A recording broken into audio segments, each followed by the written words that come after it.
Please welcome to the show our next guest. You're listening to Not So Live from Asteroid G. I'm Mike Finkelstein. With me in the booth for a special interview is MoistMogwai from the Final Fantasy Randomizer community, among other places, I'm sure. Hello, MoistMogwai. Hey, how are you doing today, Mike? I'm doing pretty good. I want to tell you that your name, when I just say it like that, is a mouthful. just a tad bit. So, Mo, I do know you from the Final Fantasy Randomizer community. I am kind of curious, how did you get involved in that community originally? Oh boy, basically trial by force. For those of you that don't already know my husband Falk, if he finds a hobby or an interest, he completely delves himself into it. So just out of, wanting to spend more time with him, I decided it would become my interest too. It was either that or effectively be a divorcee for a couple months. Basically. Just have a roommate for a couple months. But no, it's been a great time. I've actually really enjoyed the game. It was just something I didn't play as a kid.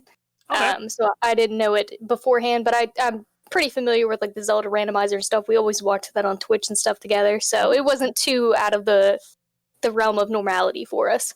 That is interesting to me, honestly, is because most of the time when I'm talking with people about Final Fantasy Randomizer, they're always like, oh yeah, I played it as a kid, so when I saw there was a randomizer of it later, I was like, oh, I've got to try that out, that's going to be a lot of fun. It's fascinating to me that you didn't actually play it at all growing up. Yeah, there's a lot of deep roots for people here from childhood, and for me, I played later Final Fantasies, but for some reason this one never made it into our household because I grew up with two older brothers, so when we had to buy a game, we had to all decide on a game. So what did you guys normally buy? Zelda. It's a good that was one. Usually the one. So, like I said, not too out of the realm of something we would have played. And once we got to like the later consoles, like PlayStation 1 and stuff, it was Final Fantasy in our house. Mm-hmm. But yeah, we never made it to this one. So to see there was a randomizer and a actually pretty big community around it, it was pretty cool to see. I mean, frankly, if you've played the later Final Fantasies, this one probably feels kind of archaic by comparison. Absolutely. But I'm sure in its time it was just how I always remember Zelda back from childhood, like it was the greatest thing ever. I don't know if I go that far having played this when it came out. But I'll believe it in my heart. So the original Zelda is like something you grew up with then, the first one and the second one for the NES?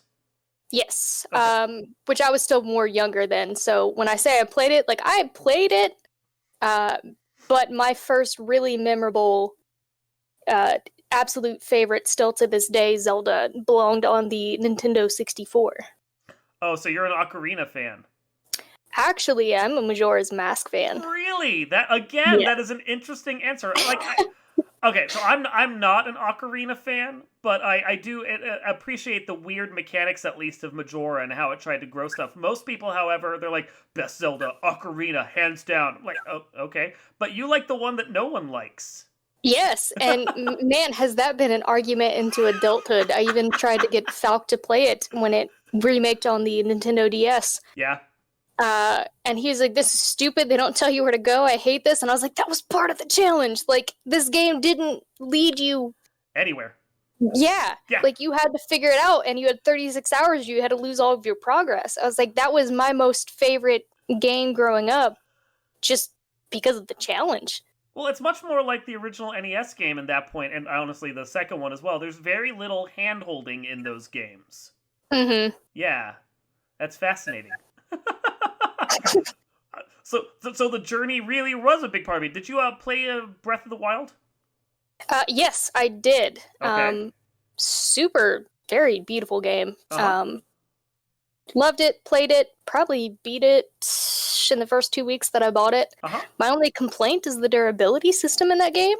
But wow, is it just beautiful, and it's another take on Zelda, but I'm also somebody who also likes the Wind Waker game on GameCube that a lot of people hated because it strayed from the normal Zelda.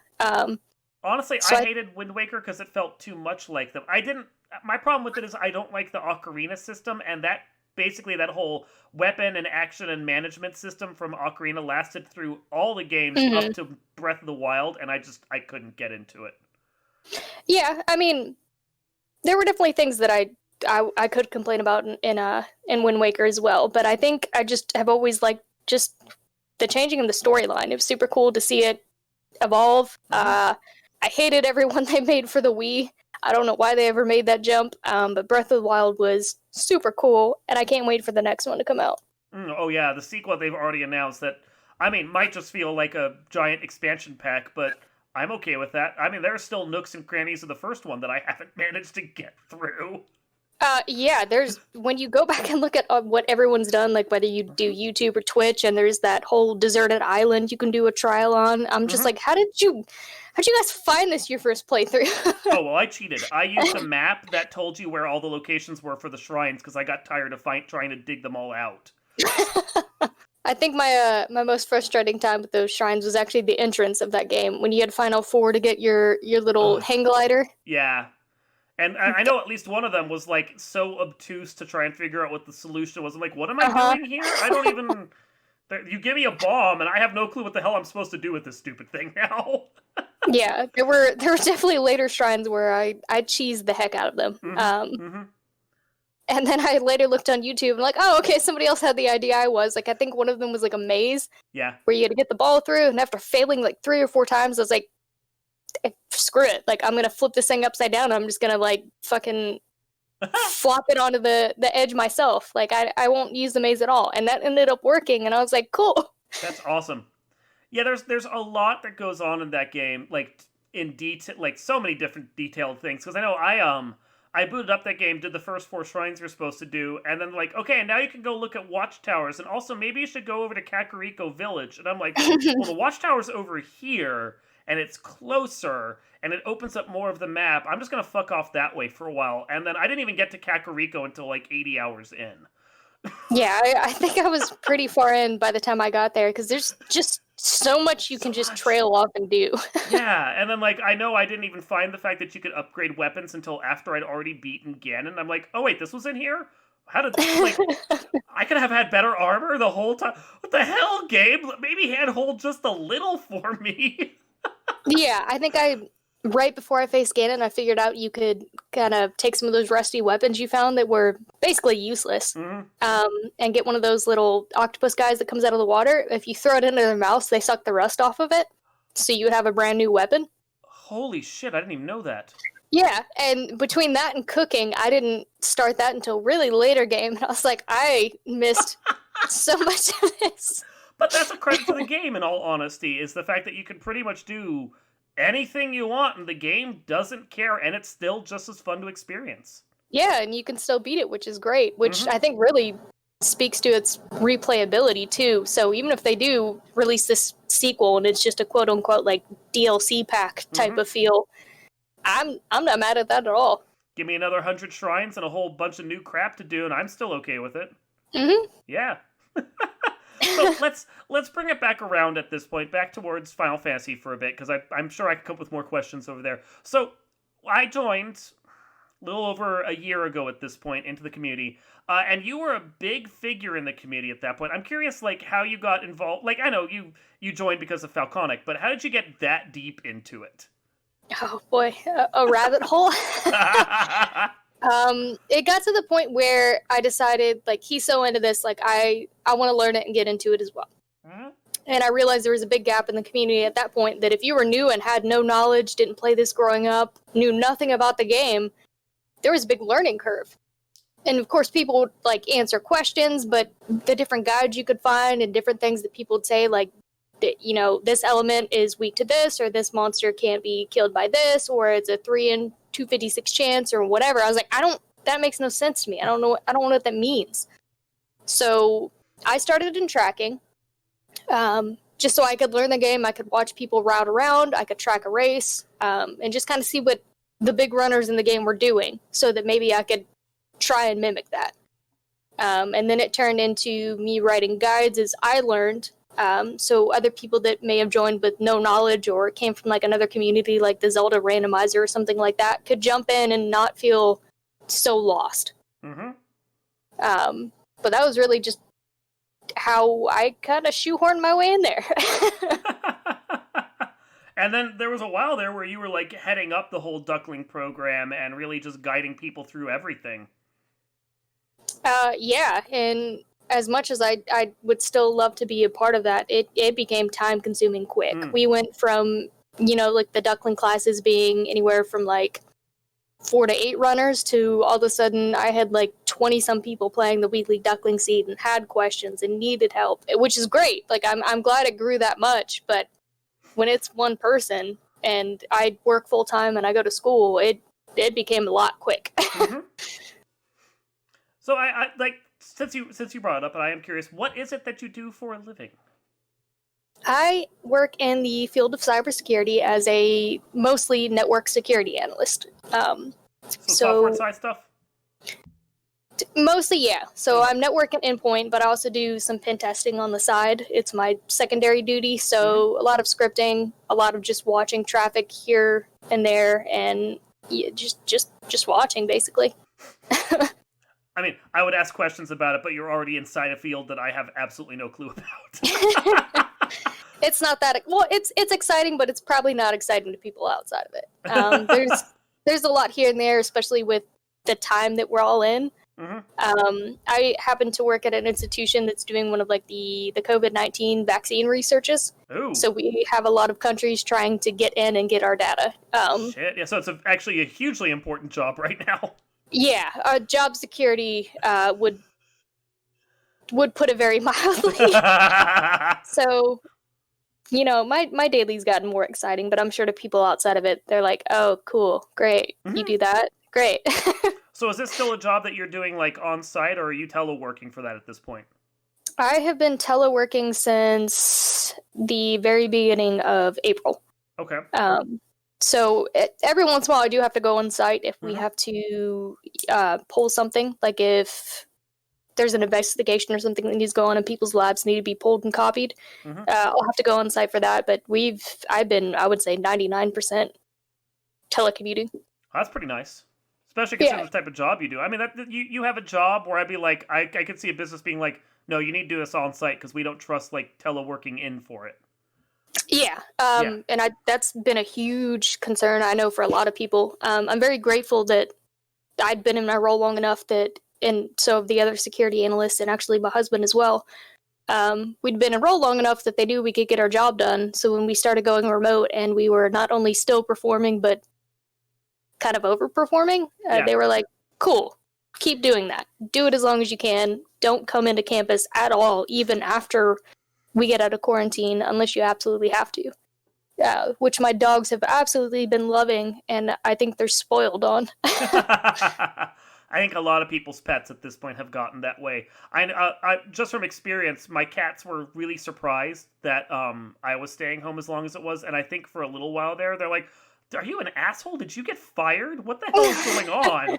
Like, go away!" And then they've gotten used to it now. Yeah, I think it was like week 3 of us staying home, and our dogs were just kind of like, "Can you go away? Like, we want alone time." And now they're pretty normalized to it, to the point that when we go to the grocery store, they're like, "Where are you going? Come back." No, we don't do that anymore. I thought you didn't leave. Your job is to be at home like us. Someone else is taking care of us now. Yeah, they get very confused, or at least in the first couple weeks as well, when I would work. I've been trying to switch it up. Sometimes I'll work in the living room on the laptop. Sometimes it'll be, at my workstation on my desktop. And when I go to the couch with my laptop, usually that means like cuddle TV time to the dogs. So when I'm on like my laptop and I'm like, I can't play with you right now, like I can't do this right now, they're like, why? I don't understand. Human, you are defying our expectations. Yeah. So you were or you are going to school right now? I am still going to school. Okay. I ended up switching majors a couple years back when I got into IT work, which I go to online school, so it's not a huge change for me. You were studying what, and you're studying now instead? I was pre-medical. Oh, wow. That's a big change. Yeah. I wanted to be an anesthesiologist, but I ended up deciding I didn't want the debt no, that's fair. To go to med school. And my whole family, well, most of my family, both my older brothers have been in IT since I can remember. So I just went into IT, and then I ended up moving up the chain and found a love and interest in cybersecurity. So right now my degree is in network security. Okay. So pretty related to my job, but also has some other things mixed in there that will help me see other fields as well, I guess. Well, I'm interested in the fact that you're in the field now already, getting your degree for it, but you got the job before you had the degree. Yeah. So one of the things I can really speak to about my job, I actually started as a hardware tech. So I did all of like the repairs, the warranty work. It's what I did in retail before I moved to an enterprise. Okay. So second nature to me, and then I moved into an endpoint management job where I did all of, like the patching, the management, and like vulnerability mitigation for like the 0-day vulnerabilities and all of that. Just kind of like mindless drone work. Yeah. But it got me really interested in the vulnerability side of things and how people can exploit things. So I ended up, my current boss was the lead analyst over security at that time, and he's now our director. I said, hey, I'm interested. I don't know exactly what I'm doing, but I can learn. And that's always been one of my things is if I don't know what I'm doing, I can go find out. But, you know, I may not have that base knowledge. So they gave me a chance to kind of prove myself for a couple months. And then I moved into a security analyst role. That's pretty awesome. Yeah, no, it's huge for career. And I can't thank them enough. But I know a lot of places don't even give you that chance. So it's been really nice to work for the job that I'm at right now. I should think so. So it's this like you're okay. Understanding that of the place you're working at, I'm not going to go into details there, but is this like the place you're hoping to work at for like, you know, the foreseeable future, or do you have like a larger goal in mind, or? So that's kind of a twofold question. Like I wouldn't mind working for this organization and like retiring for it. We are state government work, so we do get paid less than you would in like a private corporation working for like Walmart, Amazon, etc. Shit, I'm state government. I understand. Yeah, so like there's definitely like a salary cap that you definitely fall under there. But this is not the location I want to live in for the rest of my life. So the fact that this corporation doesn't exist outside of this current location, no. This is not where I will be ending my career and staying for a long time. I do see myself staying for another like 2 to 3 years just so I can get more experience under my belt and finish my degree. Yeah. But realistically, we want to live in like the Midwest northern area. We like colder weather, and we are in the South right now, and cold weather does not exist. So are you thinking like Illinois or Indiana or something? I've actually been in Indiana before. I probably either Colorado or like the Minnesota area. Oh, so west, not Midwest. Yeah, kind of, yeah. Okay. No, that's fair. But no, I've lived in Indiana. I've been to the East Coast and the Pennsylvania area, so I'm very familiar with snow and cold weather, and I miss it dearly. I don't know that I'd ever truly miss snow. I mean, you say that, but then you have like 117 degree summers, and you're like, this can kick rocks. But it's a dry heat. No, it's probably not where you're living right now. No, I'm a very humid area. No, I know. For a while there, I was like the furthest south that I've lived is probably southern Indiana, but it's like it's in a river delta essentially, like with a valley. So all the heat traps in, and then you walk outside, and it's like walking through a sponge. Yeah. Give me winter. I'm tired of this summer already. I lived in Plainfield and Avon when I was younger in Indiana. Up by where I'm at now. Oh, great. So then you know all the cornfields that may or may not still be there at this point. Yeah. But then we ended up moving to El Paso, Texas. Oh, damn. Which was a huge climate shock. And then we live where I live now. Yeah, so, well, that is quite the... I mean, that's not just, like, temperature shock, though. That's also culture shock there to a certain extent. Oh, there was a huge just culture shock going to El Paso, Texas, because most of the people there are Spanish-speaking, and I do not know any Spanish. So that was a huge thing, and I was younger, so we ended up being homeschooled there for a while, and then coming to the area that we're at now. At that point, I still had some of my northern accent and vocabulary out there, and apparently I talk really fast. And that's not a thing. It's not a thing here. That's a northern thing. It definitely is. The southern drawl slows you down, but I'm from like Northern Virginia, so we have that flat government accent, and we talk faster. And you go even like a couple of hours south from there, and you're like, wow, you guys speak differently. Yeah, and at this point, like, I really don't feel like I have any sort of accent to my dialect per se. It's pretty normal. Out once in a while. I heard it. But once in a while, a little bit of southern right there, but not much. Yeah, it's grown a little bit. But yeah, anytime I used to say pop or anything like that, I would get made fun of as the teenager I was when we moved here. But I'll still be in meetings to this day explaining something, and people are like, you need to slow down. And I'm like, I'm not going fast. Yeah. No, I feel you on that. Although it's soda, and no one can ever tell me otherwise. I'll take soda or pop, but everyone down here calls everything Coke, and it bothers the hell out of me. Oh, that's because fucking Atlanta with its Coke hub makes everything Coke. It doesn't matter what. Yeah. They'd be like, I want a Coke, and I'm like, okay. but then you got a Mountain Dew, so now I'm confused. That's like the furthest you can get from Coke while still being in the same genre. Yeah, it's been a really weird time down here. To say the least. No joke. Damn. So what draws your eye towards Colorado then? It's actually where my husband was born. Oh, okay. And I am a big mountain person, coming from Pennsylvania. And That's it fair. seems to have the right amount of mountains, city life, but also the winters that I want without being, like 4 feet under snow like you are in Pennsylvania. So you thinking bigger city like Denver or something more like mid-sized like Boulder or something? Probably more towards Boulder. Okay. And he's also a huge Colorado Buffaloes fan. And since I didn't have a college team, I am now too. So that would allow us to go to college football games, which is pretty cool. And we are also huge Colorado Avalanche fans for hockey. So that's a lot of sports there, which is again not a topic I expect from Final Fantasy people. we are big sports people in this household. I do know that because I play in the Super Bowl league with you guys for the Tecmo Super Bowl. But you see, that's when people say, "Oh, I like sports," and they're into video games. Like, okay, so what kind of sport? Well, I like Tecmo Super Bowl and sometimes Blades of Steel. The ones with the balls. Yeah.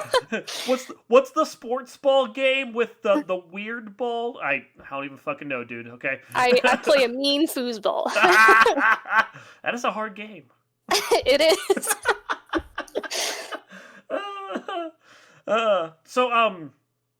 So I know that in the Super Bowl group that we're in, you play the Vikings. Yes. Yes. Is that your team?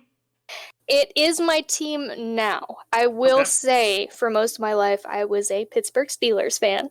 That's better than saying you're part of the Eagles, because screw the Eagles. Oh, the Eagles can go die in the Philly fire that they are. And I just heard amen across the house. I know, right?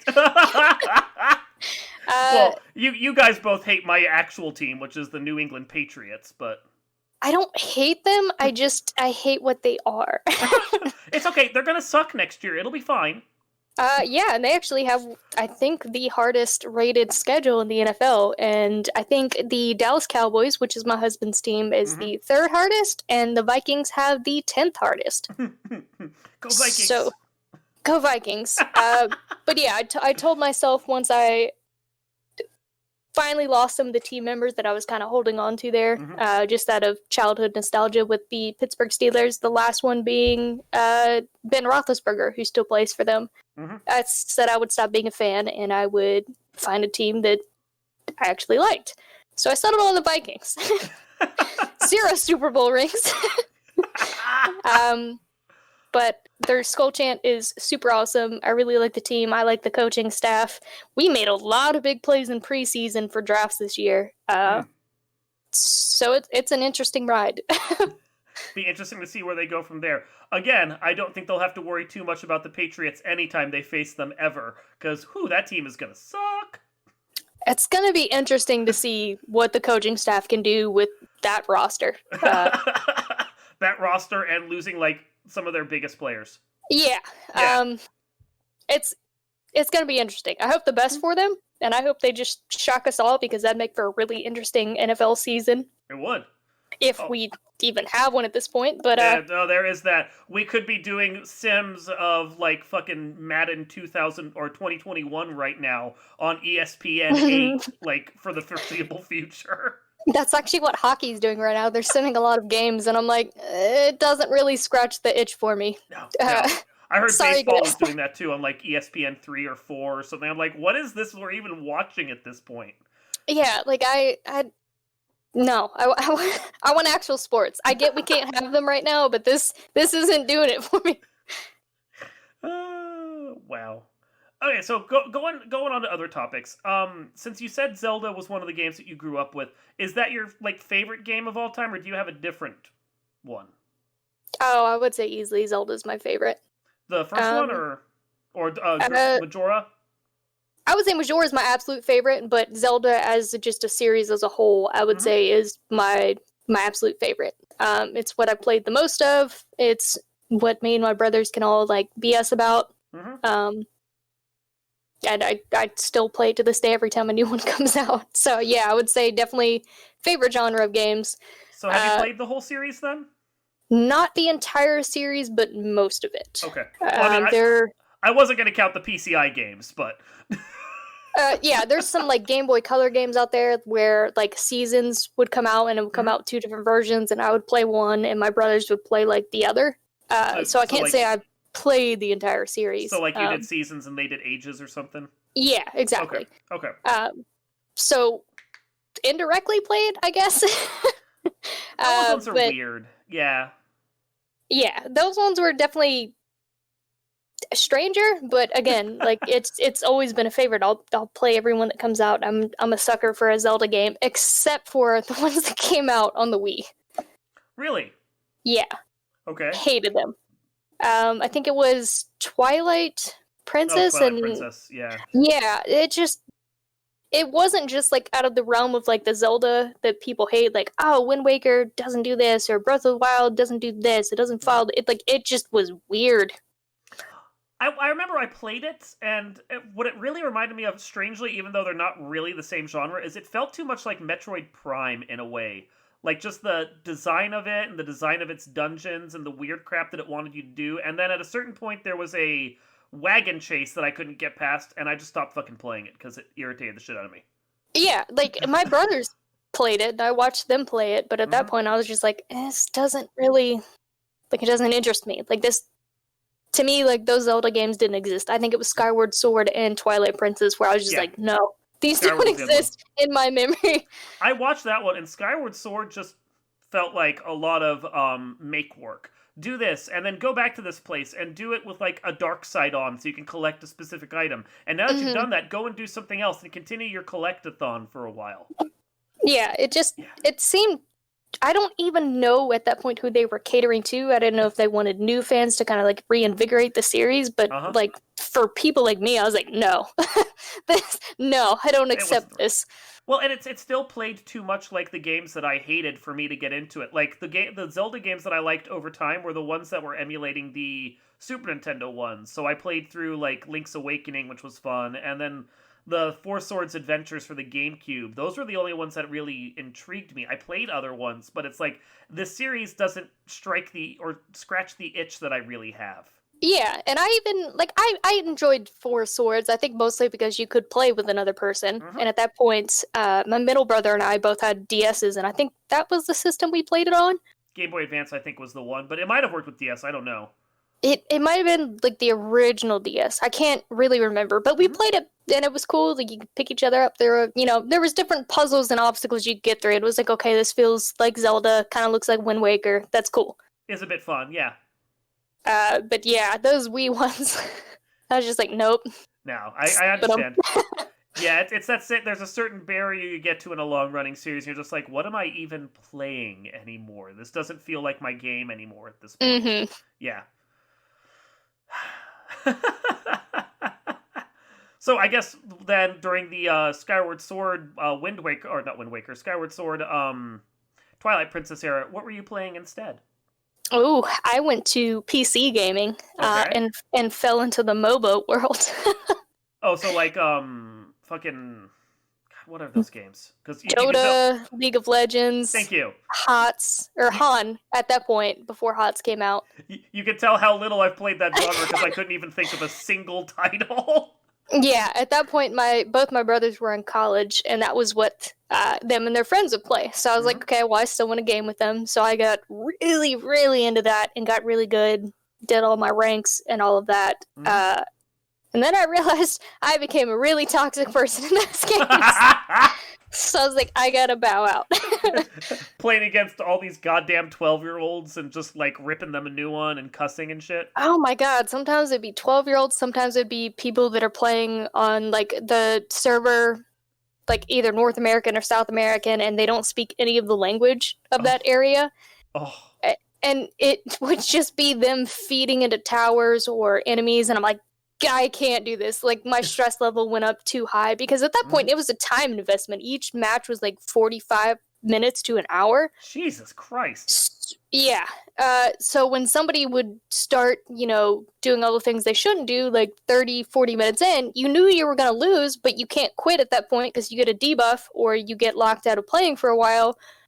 So it's basically you feeding 20 more minutes into like a loss, and that would Ugh, frustrate me the most because I hate wasting time. It's my I feel that. biggest pet peeve. Mhm. So I was just like, I gotta step away from this.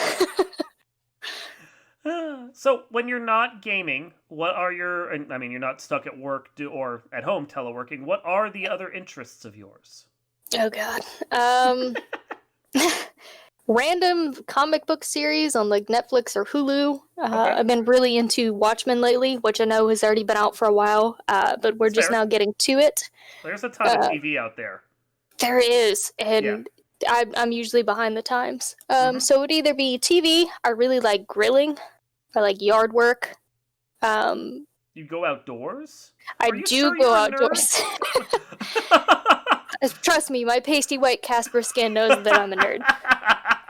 The outside is unforgiving. But no, I'm really into just gaming in general. If I don't have anything to play on my computer, I'll play on my Mhm. Switch. I'll watch some TV. I really like being outdoors with the dogs. I would like to get into woodworking, but that's a very expensive and space consuming hobby. What is it Um, about woodworking that intrigues you? just I think the amount of work and also just I wouldn't say the silence, but the way you could zone out while you're doing it. Okay. Whether you're piecing things together, you're cutting wood, you're measuring, you're finishing it off, or sealing it. It's always seemed like a really cool hobby to me, but I also know it's a very expensive hobby. You have a certain affinity for like the materials and the style of the art? Yeah, Okay. and I was really big into art growing up, but I know a lot of people know, but your podcasters probably don't. I have carpal tunnel really bad. Okay. So like drawing or sketching or painting uh, generally isn't a thing for me anymore. Okay. So woodworking seems like a hobby that I could kind of express that out in and do without having to like grip or worry about, having to hold small objects. Use That different muscles and so forth. yeah. Yeah. It's an interesting one. That's not an art form I hear a lot of people say that they're into at this point. Mostly Yeah. because I know painters and illustrators, so. Yeah, which is cool. I do still really love that. It's just not something I can really do anymore Hmm. without it being super painful. I feel that. Um, so woodworking seems like a cool hobby I want to get into, but more than anything, I like being outdoors. I like grilling. I like playing with my dogs. Just getting some sunshine here and there. Although the sun hates my skin, and I burn like nobody's business. So, well, I mean, the outdoors are kind of nice right now. It's very quiet outside with very little people driving around. For most places, I'm sure it is, Yeah. but like we actually our rental house that we picked right now, it backs up to a park, and we picked it so that we could walk our dogs regularly, get them some exercise, get us some Hmm. exercise. There, there's like police tape and like the orange construction like netting around like the actual playground equipment that says you do not use this right now. Like our Hmm. our parks are closed, quote unquote, for the foreseeable future local. Yeah. And parents have torn that down, and anytime we go to the park, there's just like kids and toddlers crawling all over the place, parents out there, even though it says don't do this. So most places are quiet, but our particular park is not at all, which kind of sucks. Packed with walking petri dishes. Yeah, and our particular like local infection rate keeps going up. So I'm like, fucking stop doing this. Stop going to petri dishes. I mean, at a certain point, the numbers will bear out that it'll go down because they'll have killed themselves off. I mean, yeah. Like, there's quite a few of us that I've seen local. Like, some of us will walk. We also live on a street that has, like, a really long, like, biking and sidewalk, so it's great for running. Mm-hmm. So I'll see, like, regulars there. I'll see people around the neighborhood walking their dogs. We also have a frisbee golf course in our park behind us, so I'll see, like, a couple people just out there practicing their shots alone, and I'm like, cool, you guys are doing it right. That can't be fun. It's those freaking parents that are bringing like 6 to 10 toddlers each, and I'm like, stop, please. Stop having little virus parties without even realizing you're doing it. Yeah, like I get you're bored at home, but please stop, please stop. Have a playground delivered to your house. Build it there. Just don't go out in packs. But that seems to be kind of the norm around here. But I mean. Well, depending upon the state you're living in, then yeah, it very well could be. Some states are having a much harder time than others actually shutting themselves down. Yeah. We're not like one of those like martial law super lockdowns. We do have a lot of essential businesses like, you know, barbers, hairdressers, beauticians, stuff like that. They're still not allowed to open, which I can feel for. I'm very lucky that I work in a career where we didn't have to shut down. But everything else is kind of still open, and between the state lines, because I do live between two states, it differs between the two, and the state that I actually work in is far more locked down, and the state that I live in is not so much. So it's a weird kind of shuffle there. In the state that I live in, obviously, with the parks and stuff, people are just being kind of fast and loose with it. And like I said, we do still have like daily increasing infection rates. So that's kind of scary to think about because I've only left my house when we needed like groceries or, you know, like something specific. Like we needed it. Yeah. Outside of just, you know, like taking walks or whatever to keep mental health going. But it's a weird time. Even just going to the store still kind of feels like you're taking your life into your own hands. Yeah. And my actual, like the state I work in, my actual employment agents, the people that I work for,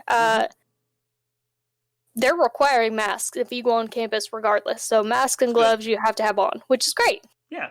Because a lot of people aren't there. So when you do have to come in, they understand, especially with IT, like if things, like a server goes down or something, which case in point, yesterday, the fire EMS people came to test like the fire systems in our buildings and all of campus.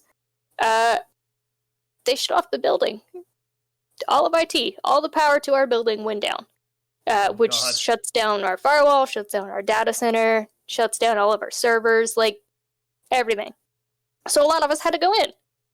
So mask, gloves, distancing when we can. And then I come back to the state I live in, and there's just people outside touching, breathing, living. Fucking off. No sanitation. Like, this is like a complete 180.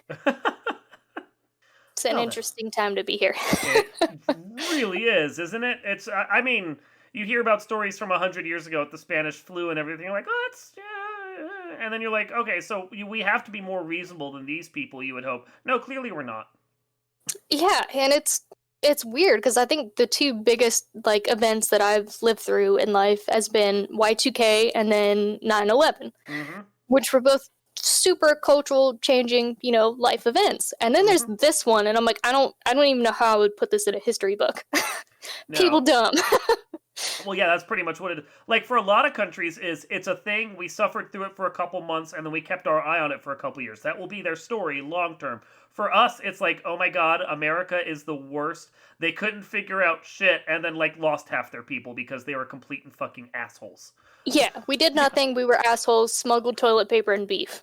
How do I put that into a history book and church it up?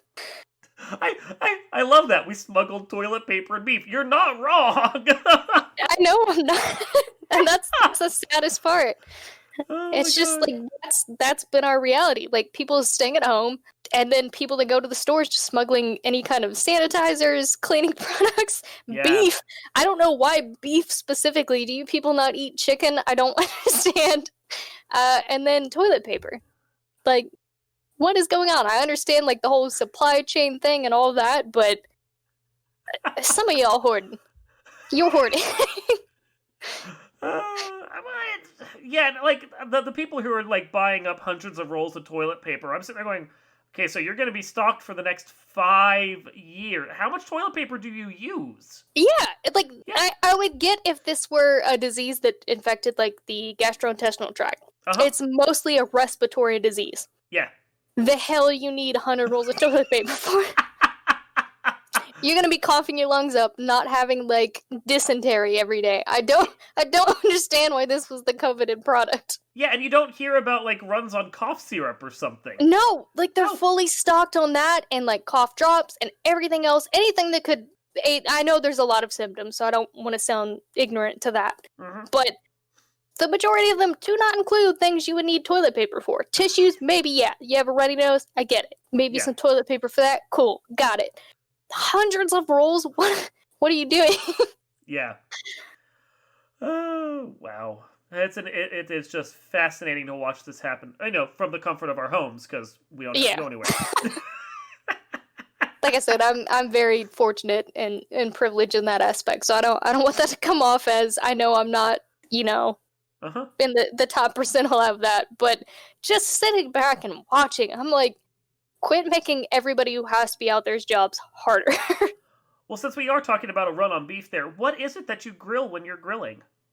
Ooh, that changes a lot. So Okay. I'm not a big red meat eater. Okay.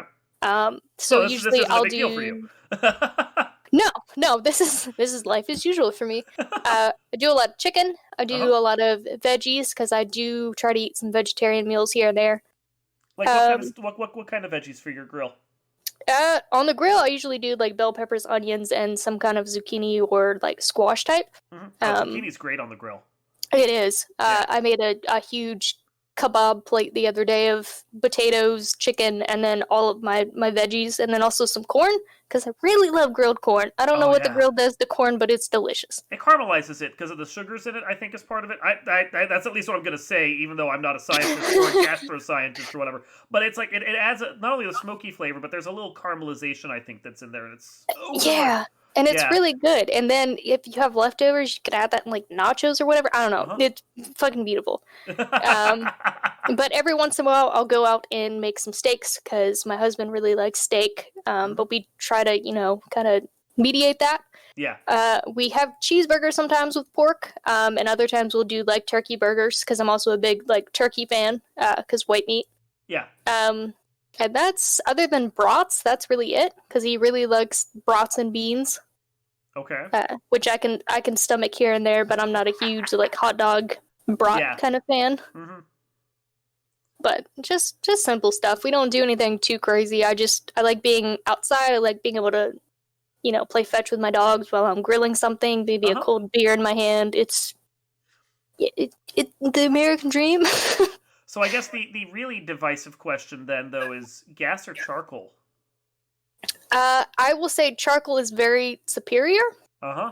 The grill we have right now is gas. Oh, why? It's very easy and quick, and because I work and go to school and I do a lot of the cooking, it's far easier to go on like a gas grill and just cook dinner real quick. Because you don't have to wait for the charcoal to heat up and, do everything that needs to do. But I really like charcoal and hickory chip grills better. Mm-hmm. Have you used charcoal chimneys before when you're doing charcoal? Mm-mm. Okay, not to go on a long diatribe about this, but that is something you should look into because they're like big circular. Hold on, they're tubes essentially where you put paper underneath and below the tray, and then you just fill the tray up the rest of the tube with charcoal, and it keeps the heat surrounded inside of it. And a charcoal grill can take an hour to 2 hours, like Yeah. if you don't do it right. But with a charcoal chimney, you're ready to start cooking in like 10 minutes. I think my in-laws used one of that. It's kind of like, it almost looks like a tea kettle, but it's like a little metal can that they put everything in. A metal can is a good way of describing it, yeah. Yeah, kind of. With like a weird flippy lid, and then you just pour the charcoals in the grill. Okay. I haven't seen them with a lid before, but yeah, it's the same basic thing. Just a tube, but you can just put the charcoal in and just let it kind of brew up on its own. And wow, that cuts down the whole time on that. Once I got one of those, I haven't looked back from charcoal ever since. We'll probably go back once we actually own a house again, because I also used to smoke meat, which, if you want to do it right, takes hours to like an entire day. Shit. Oh, but the flavor on that is beautiful. Oh my god. You see, now you're just making me hungry. But for our purposes right now, yeah, we're on a propane grill. It's quick, it's easy, but you still get some of that grill flavor. It's cheating, I know, but it is. But I mean, when you're in a rental and you don't know, like, you don't want to get like a giant grill and have to transport it the next time you move. I understand. Yeah, I don't want a huge like smoker charcoal setup right now. Yeah, it's too much. It's a bit much. That is fair. Well, we've been going for 45 minutes at this point, and I've pretty much answered all the questions or asked all the questions I could think of at this point. Do you have anything else you want to talk about? Not necessarily about me, but I feel like we haven't talked a lot about you. So how are you doing in these times? I mean, it is an interview. It is, but I feel like it's fair.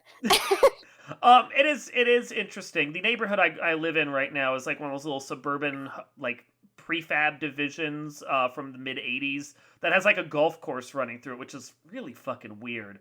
Because like, they decided, oh, it's May 2nd, we're just going to open the golf course now, even though all of like the county I live in is supposed to be closed for another month.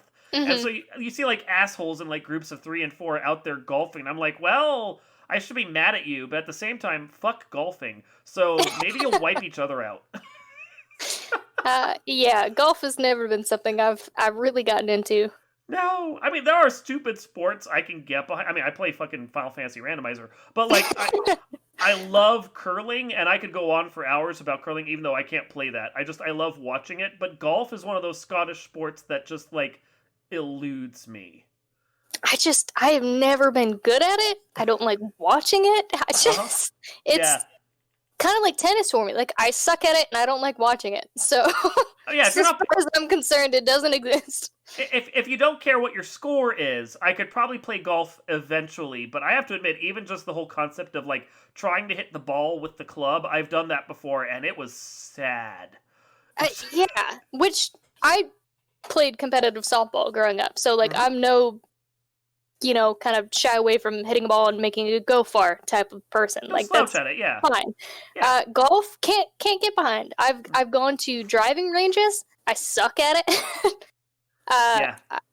My husband's really great at golf because when he was stationed in the military, he played on like all the nice golf courses in Hawaii.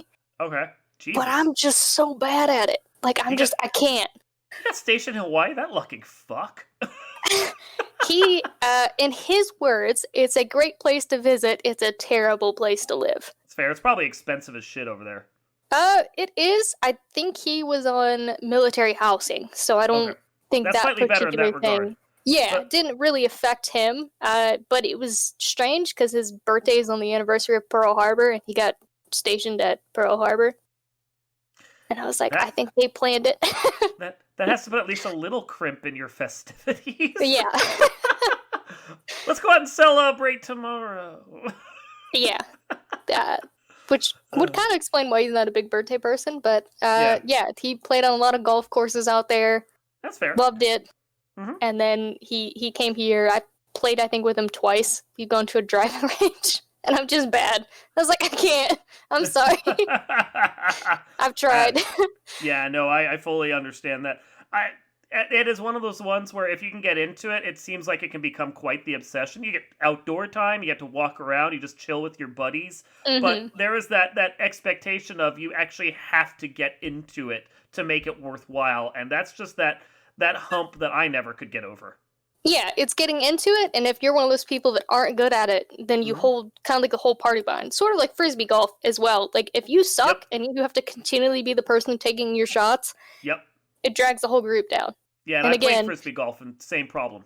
Yeah, and actually, Frisbee golf I am good at, surprisingly. And both my brothers are super good at it, too, so when they come into town, we play together. But regular golf, I'm like, I hate wasting time. Again, a big pet peeve of mine. I don't want to waste your time. I'm holding everybody back. I don't want to do this. Not having fun. That is absolutely fair. And it's just that there's a skill level to it that's different from like Frisbee golf, because most people can at least throw a Frisbee.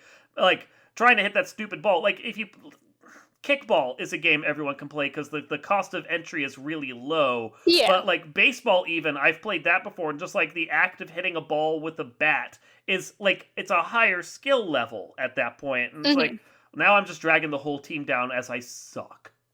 Yeah, which is also strange because, like I said, I played softball, so I'm used to aiming my eyes, watching the ball, and hitting it. Golf, can't freaking do it. Can't do it.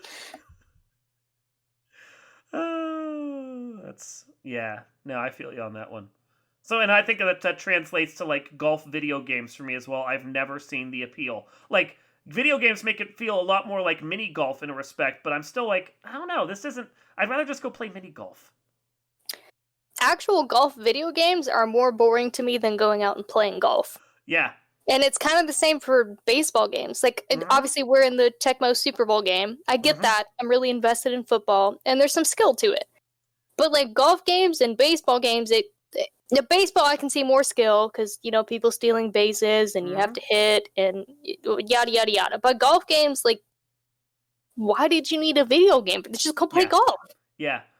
Yeah. It's like all those pool simulators you see, and I'm just like, I'd rather just go play pool at this point. Yeah. Like, you lose something in the translation.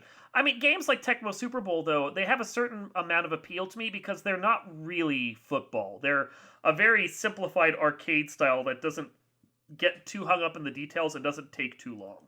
Yeah, it's simple, it's fast. You still have to have some strategy in there. It's fun. You can have fun playing it. But like a golf simulator game, I'm like, okay, you've hit the ball. You hit it again. Yep. You hit it again. You got a birdie. Congrats. No, I don't see that. If you had to like walk your guy down the field to the ball and there were random encounters or something, then I could probably get behind it. Yeah, like a random possum or alligator coming out on a Florida field. Fight them off with your golf sticks and then like move on. Yeah. I could get into that. Adventure golf. That would be that'd be great. 18th hole. You're attacked by 3 ogres on your way to the second. What the fuck happened here? It's D&D or Munchkin meets golf. That would be pretty fun. That would be a blast. I could rock with that. And then we get a randomizer of it, and we bring the whole conversation full circle at that point. All right. Well, we have gone close to an hour at this point, so I think we're probably good to wrap up and release you back to your real life now. Whatever that is. So I appreciate you coming on the show, Mogwai. Yeah, thank you so much for having me. This was fun. It's been a lot of fun. Thanks to you, and to all the people listening, we will see you next time.